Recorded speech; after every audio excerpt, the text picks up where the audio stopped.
Good morning.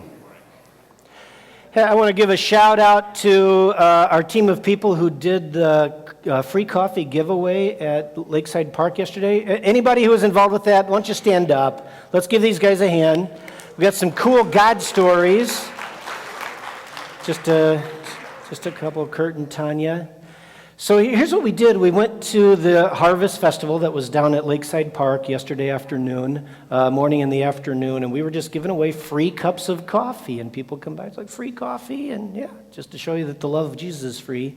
But what we had done about a week and a half ago, those of us who were involved with our School of Kingdom Ministry prayed together. We actually went to the park to pray for the coffee giveaway, and while we were praying, there were about 8 different impressions, I should say, that we felt like the Lord put on our hearts, that just to keep our antennas tuned for a person who fit this description or a person who fit that description. And so, for instance, one person who was who was praying as part of the team a week and a half ago felt like, I think we're going to see like this little old lady in a rocking chair, and she's injured, and I think we're supposed to go pray for her. It was something like that, right, Tanya? And sure enough, like we're setting up at 9 o'clock, and a couple of the team look over and it's like, look, there's a rocking chair, and there's a little old lady in it. And turned out she had just fallen and like separated her shoulder. Was that it? Tanya, Kurt, Tanya, do you went over and pray? She separated her shoulder. And so they just went over and like, hey, we think God told us that we're supposed to pray for you. And so, is that pretty cool? Yeah. It is pretty cool. And then just another impression somebody had gotten while we were praying about a week and a half ago was that we would see a young girl who was a mother, a new mother with a young baby in a baby stroller. And I swear it wasn't like 10 minutes after a little old lady in the rocking chair that right by us is this young mom with a newborn baby in a stroller. We're like, there she goes.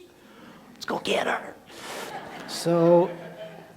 So we prayed for her, and as it turned out, it was Kurt. It was a girl who had been a part of our youth group like 5-6 years ago, and now she's a new mom, and we're able to say, this is going to like bake your brain, but God showed us you, and we're supposed to pray for you. Okay, so we had quite a few of those happen during the course of the day. So we're just giving people free cups of coffee. It's an easy thing to do, but at the same time, we're able to just pray for people in the name of Jesus. So it was good stuff, fun time. Yeah. Praise Jesus. Next time you'll want to be a part of it because most of you missed out. It was a great time. So sign up for the next coffee giveaway. All right, well, anyway, down to business. Something that can be personally challenging for my patience are road signs when I'm traveling. Like this road sign near Boulder, Colorado. Now, I suppose you can get what's going on here. If you take a moment, like if you're coming in on this bottom thing at about 6 o'clock, the first right, I think, is going to Central City, and that's 119 South or 72 East. And if you keep going at 12 o'clock, you're going to 2nd Street. And then I think if you're going like at 10:30, right? Doesn't make sense? Yeah, so I think we can get what the author of this sign was trying to say. But my problem is I'm flying by this sign at 65 miles an hour, and I got about 2 seconds to figure out where I was supposed to turn, and I don't. That annoys me. Who gets paid to make signs like this? It bugs me. Or this next sign. I really have no idea what this sign means. I just know I wrenched my back just looking at it. Right, next sign. This one. Do not enter, entrance only. I sat there for 2 hours. Somebody finally called a tow truck just to come. It's like the guy who named his dog Stay. Here, Stay. Here, Stay. I don't know what I'm supposed to do. Next sign. Now this one I applaud because it's clearly an effort to bring more clarity. But besides the fact that I can't read this one in 3 seconds either, look at the first line. I think it's trying to tell me that from 6:30 a.m. to 9:30 p.m., the right 3 lanes are open. But look at the second line. But from 3:30 p.m. to 7 p.m., only the right lane is open.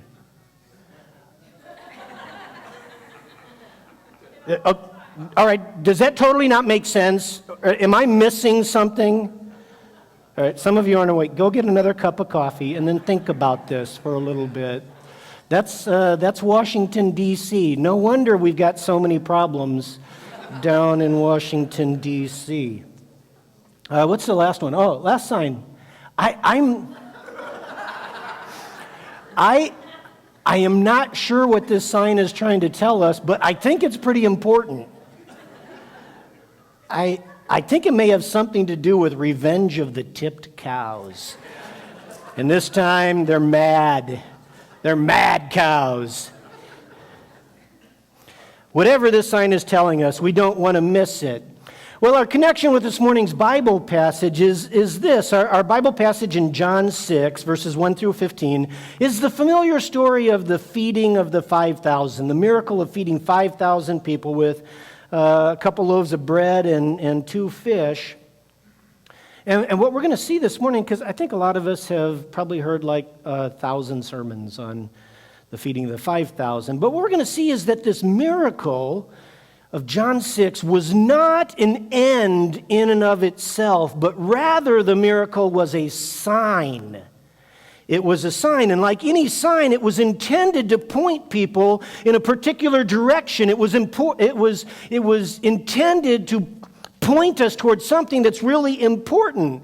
But in our passages, we're going to see in a moment, the crowd of people, the crowd of people completely missed whatever it was that the sign was pointing towards. And we don't want to make the same mistake. And so what I want to do is we've been watching, as we've been journeying through the Gospel of John, we've been watching a motion picture portrayal of it from the motion picture, the Gospel according to John. This is a literal word-for-word portrayal, and so what you're about to see is John 6, verses 1 through 15. Let's roll it. All right, did you catch the sign? It went by too quickly, didn't it? It's like, you know what's worse is actually when you miss the sign entirely and, you're driving like another hour. It's like, I know I was supposed to have an exit back there somewhere, and then you realize you drove all the way around St. Louis because you missed your exit. I don't know anybody who's ever done that. I missed a sign. There was a sign back there somewhere. Illinois? I was heading west. All right, let's see if we can figure out what the missed sign was. The biblical text tells us that this large crowd that was following around Jesus, and you need to understand that they were on the other side of the Sea of Galilee, and where he had just been not too many verses ago was in Jerusalem. So they followed him about 40, 50 miles as the crow flies, and they even had to go around a lake. And so they're following him, and they're following him because we're told they saw 2 signs. First, they saw the signs of Jesus' miraculous healings. We're told in verse 2 that this huge crowd kept following him. They were persistent wherever he went because they saw his miraculous signs as he healed the sick. Secondly, the crowd saw the miraculous signs of Jesus, or sign of Jesus' multiplication of the food, and we just saw that in the video. In verses 14 and 15, we were told, when the people saw Jesus do this miraculous sign, they exclaimed, "Surely he is the prophet we've been expecting." And when Jesus saw that they were ready to force him to be their king, he slipped away into the hills all by himself.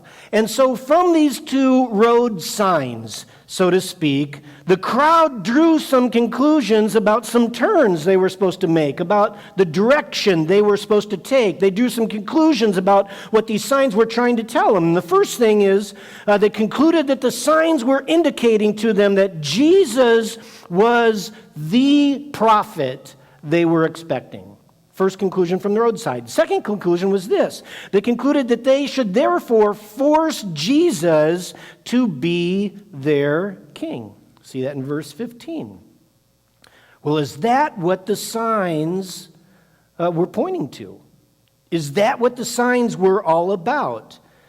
Is this what the signs were telling them they needed to do? Well, in verse 15, we see Jesus' appraisal of the crowd's sign-reading abilities. It said when Jesus saw that they were ready to force him to be their king, he slipped away into the hills all by himself. And so Jesus, knowing the crowd's intention to seize him and force him, or at least try to force him to be their king, Jesus responded by sneaking away all by himself. He even left his disciples behind. Jesus would not be king. And that's where we get the name of this morning's message. I will not be king. And I don't think that that statement is what we might have expected from Jesus. Is it? He snuck away. They wanted to make him by king. This is Jesus' moment. Usher in as king, and he essentially says, nope, I am not going to do it. I will not be king. And the fact of the matter is what we're going to see, that's not what we expected, and we're going to see throughout John chapter 6 that Jesus does and says things that are completely unexpected. And that's why we're going to name this journey through John 6. Jesus said, what? I will not be king? What? Jesus says a lot of head-scratching stuff in John 6, and so we'll be spending the next couple weeks in John 6. But back to our story, why did Jesus sneak away? Why did Jesus sneak away all by himself? It's for this reason, because the crowd completely missed what the signs were pointing towards. And as a result of the misread signs, Jesus completely eluded their grasping hands. They misread the signs, and so Jesus completely eluded their grasping hands. And I want us to consider this morning the possibility that for us, Jesus is eluding our grasping hands because we're still missing what the signs were pointing towards. Okay? So this is about us. You got that? Say, this is about me. Yeah. We might be missing Jesus.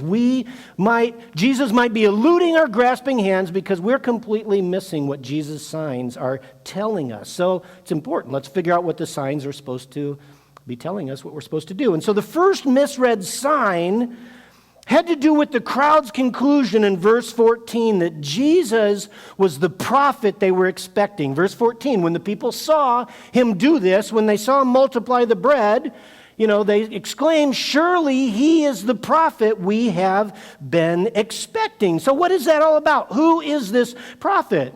Well, the people's expectation of a prophet that would come from God goes all the way back to the beginning of the book, all the way back to Deuteronomy chapter 18. And we see in Deuteronomy 18 that Moses foresaw this. Moses continued, the Lord your God will raise up for you a what?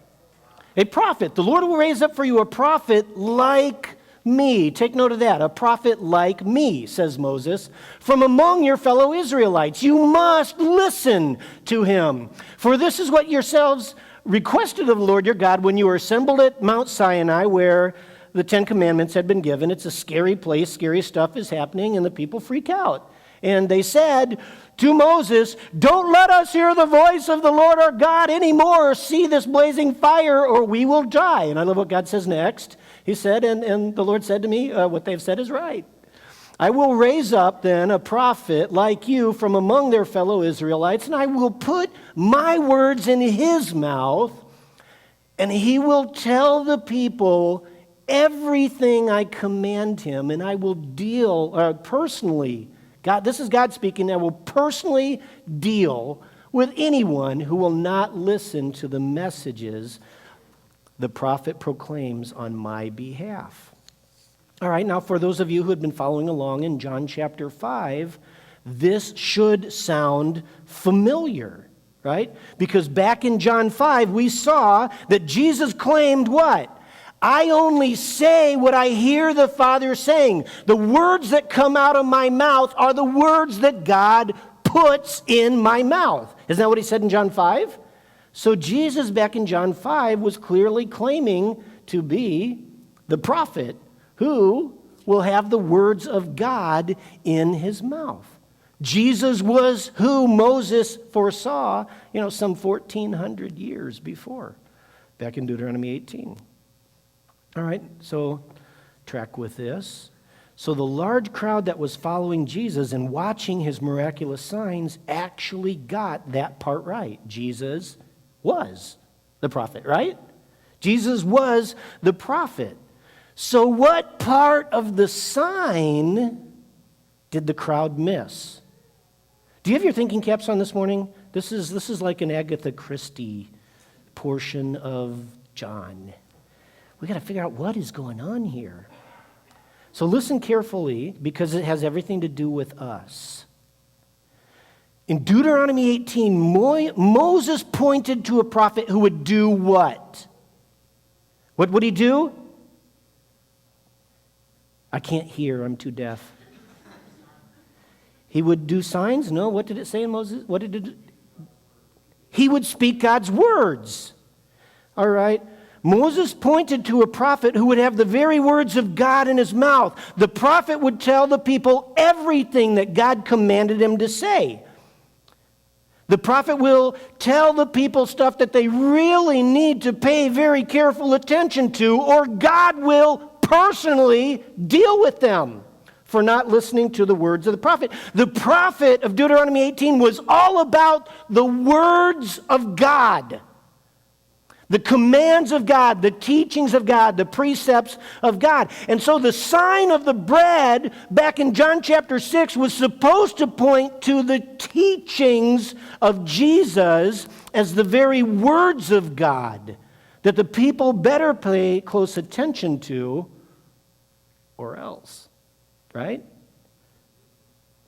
The sign of the bread was supposed to point to the words of the prophet. The miracle of the bread was supposed to point to the message of Jesus, but the crowd completely missed the sign. They thought the sign of the bread was all about bread. Right? We're going to get there in a minute. Hold that thought. Because we really need to ask another question. It's, well, how did the crowd get the sign of the bread completely wrong, but they still ended up on the right prophet? How did that happen?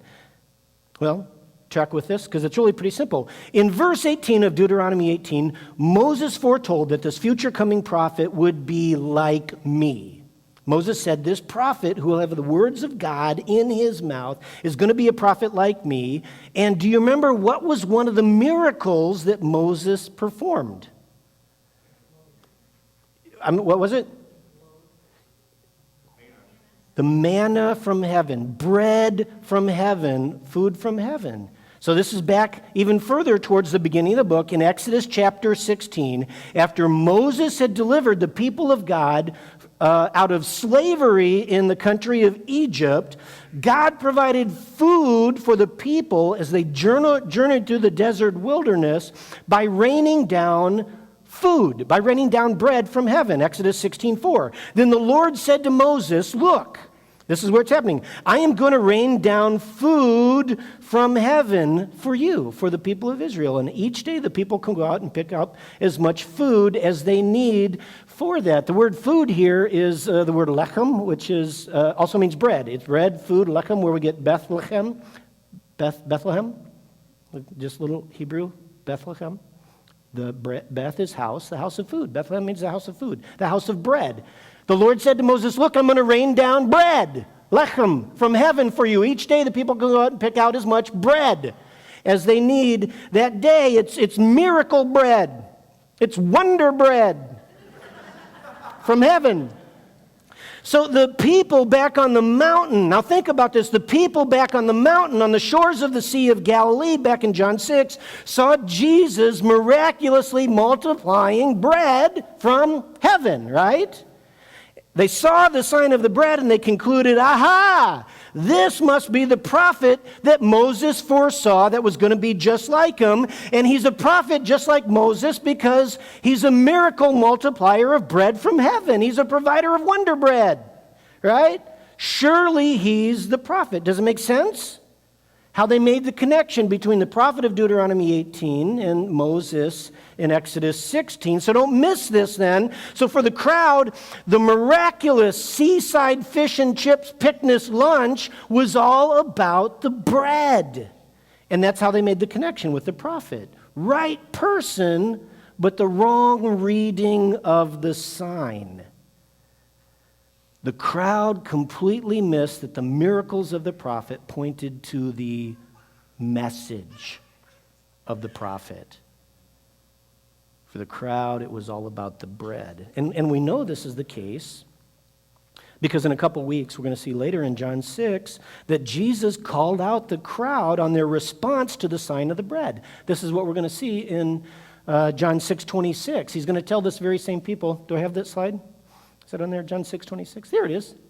Jesus speaking to the very same crowd, he says, I tell you the truth, you want to be with me, you're following me around, you want to be in relationship with me because I fed you. Not because you understood the miraculous sign. You got some bread in your stomach, not because you rightly understood what the sign was pointing towards. And what was the sign supposed to point towards? The works of Jesus. The works of Jesus were meant to point to the words of Jesus. Words that they really needed to pay attention to. But for the crowd, all they could pay attention to was the bread. They completely missed the words of Jesus because all they really wanted was the works of Jesus. They completely missed the voice of Jesus because all they really wanted was the hand of Jesus. And as a result, Jesus eluded their grasping hands. Do you see where this is going? Could it be the case that Jesus is eluding the grasp of many of us because all we really want is Jesus' hand, but not Jesus' voice?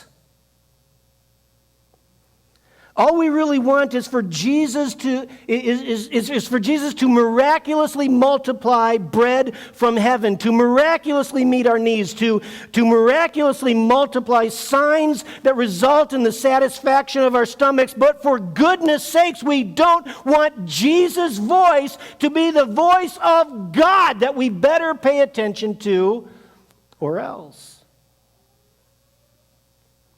Could it be? Could it be that we want Jesus to be our wonder bread provider, but we don't want Jesus to be the prophet who speaks the very word of God? It could be that some of us, just like the large crowds of people in John 6, follow Jesus simply because he feeds us, but not because we actually want to listen to him. No, thank you, Jesus. No more words for me. But I would take a little more bread, if you don't mind. It could be, let's ask ourselves this question, it could be that some of us only relate to Jesus for his hand and not his voice. That's the first sign. The second misread sign, the second misread of the signs had to do with the crowd's conclusion that they should seize Jesus by force to make him their king. And we already saw this in John 6:15. When Jesus saw that they were ready, they saw the wonder bread and they're ready to force him to be their king, he slipped away into the hills all by himself. The crowd had seen the signs of Jesus' miraculous healings, powerful healings, and the powerful sign of the wonder bread, and they concluded we should coerce Jesus to point his miraculous power towards our political agenda. They concluded that they could commandeer Jesus' power towards their own end. The crowd concluded that Jesus was a power to be personally manipulated, Jesus was a power to be personally manipulated rather than a powerful person to be obeyed. There's a big difference. Do you understand the difference between those two sentences? Jesus is a power, an impersonal power that we can just call upon if we just recite the right mantras, Christian mantras, mind you, right? If we just do the steps to the rain dance right, we can invoke the impersonal power of God and aim it towards our ends.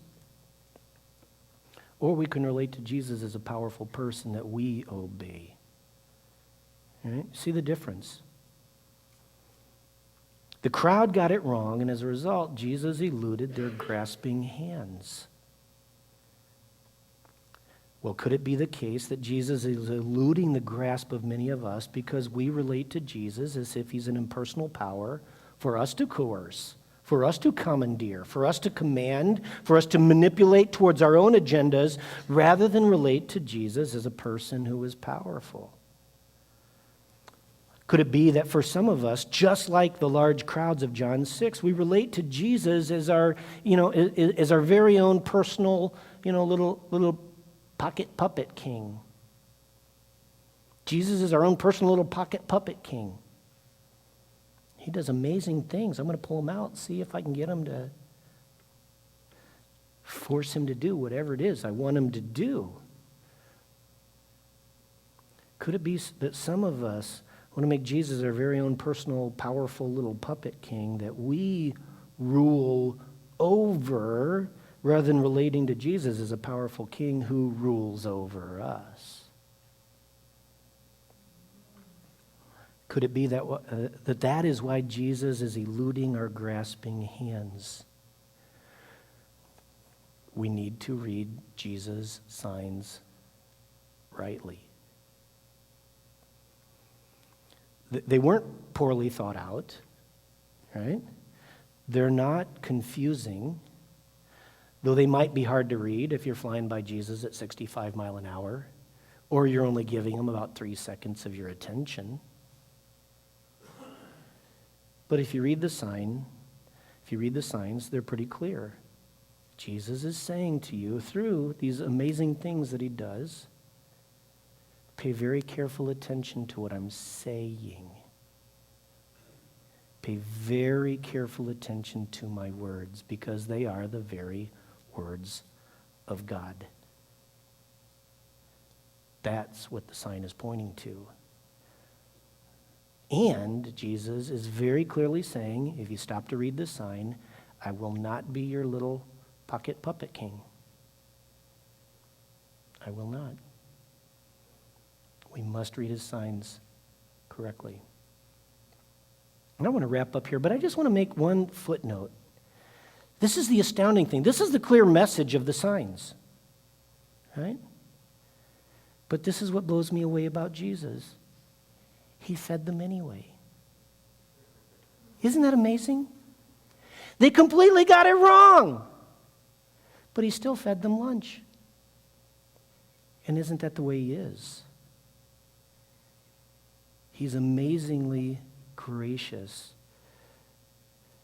even when we relate to him completely wrongly.